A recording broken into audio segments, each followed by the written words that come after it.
Hi and welcome to this last part of our tutorial series.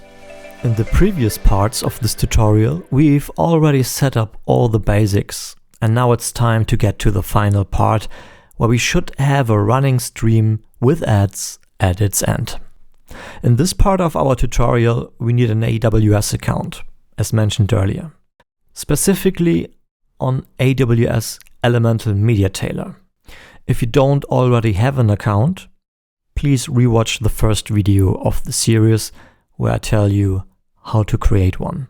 I've put the link on the post on our website.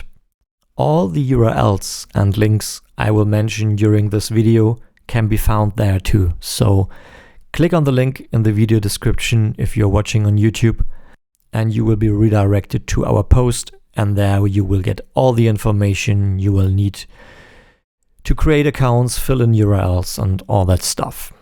So log in to AWS and we will start with the settings.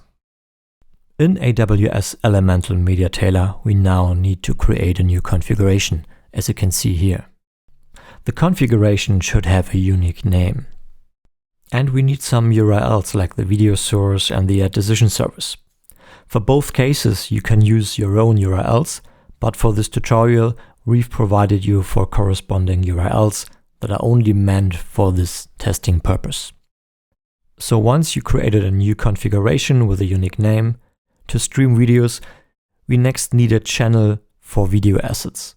For our example here, we've provided you with the following URL.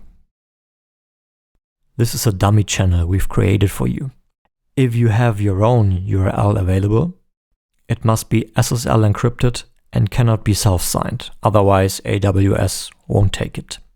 So add this URL as your content source. In the next step, we configure our ad decision server. An ad decision server determines which advertisement should be shown to a specific user. It plays a central role in optimizing digital advertising campaigns by ensuring that the right ads are delivered at the right time to the right users.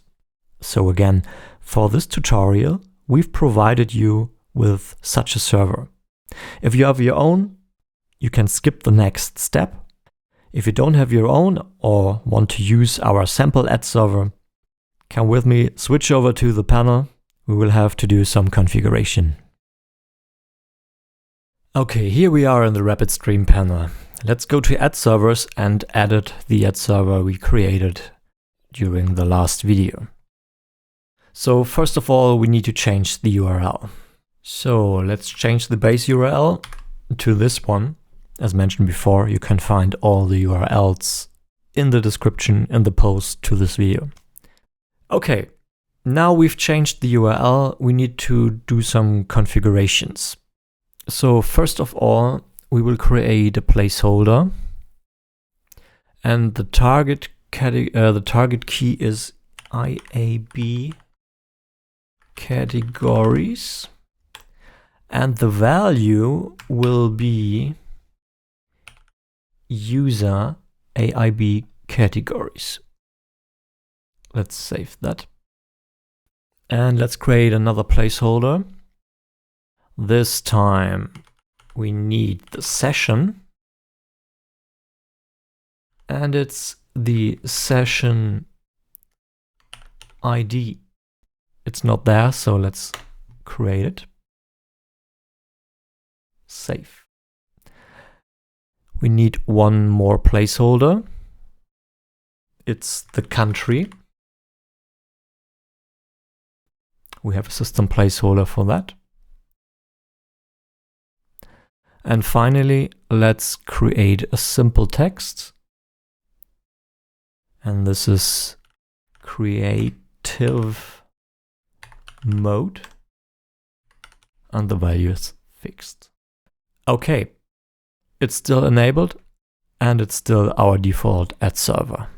Perfect. So now we can get back to AWS Media Tailor and finally put in our ad decision server URL. And this looks like this one. So there's one important placeholder in there, which is the auth token. So you may remember that we created this token in the previous part of this tutorial. So this token, if you want to link your RapidStream account with AWS. If you finished the previous videos, you should have saved your token safely. If you haven't done so, now it's time to create a new token. I told you how to do that in one of the previous videos, link in the description. So as soon as you have your auth token, grab this URL, replace this placeholder here with your real auth token, and paste the whole thing into your AWS configuration for the @decision server. Okay, next step.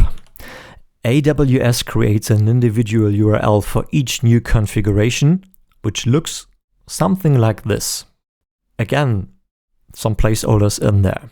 The first two placeholders, A and B, are actual longer IDs that AWS generates. The placeholder C corresponds to the name of the AWS configuration you created. We now need to append a master manifest for a channel to this URL. We simply attach it at the end. So this is the yellow part here. So your final URL should look similar to this one, except that A and B are IDs from AWS Media Tailor, and C is your configuration name. The yellow part is a dummy channel we provided you with. So you could open this URL now. Before you do so, one thing you have to keep in mind. As soon as you use this setup, running it will produce costs for you. So you have to add your payment details. We're talking about very low costs if you're just testing around. It's just probably some cents. So don't be scared, but keep it in mind. So this URL should now be playable in any HLS-capable player. To test it, you could simply paste it into your own player, or if you don't have any, you could also download the VLC player and paste it in there. As a result, you should see a video with a walkthrough handbook that we also have on our website as a showcase. So let's check that really quick. I opened the VLC media player. I will open a network connection, paste in our URL, open it. Here we are. It's a little bit big for our screencast here. So as you can see, we are walking through Hamburg, and in some time we should see an advertisement slot.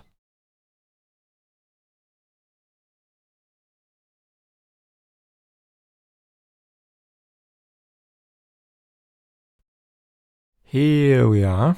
So this is our advertisement intro.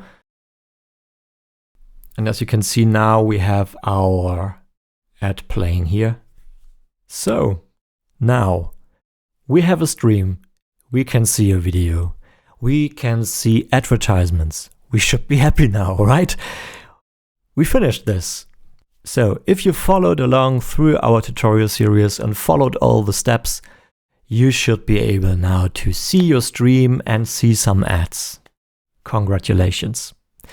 If something isn't working, as always, feel free to ask. We are happy to help.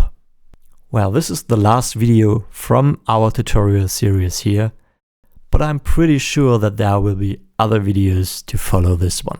So if you like, follow our blog or simply subscribe to our YouTube channel to get notified if there are any new videos, tutorials, or information about RapidStream.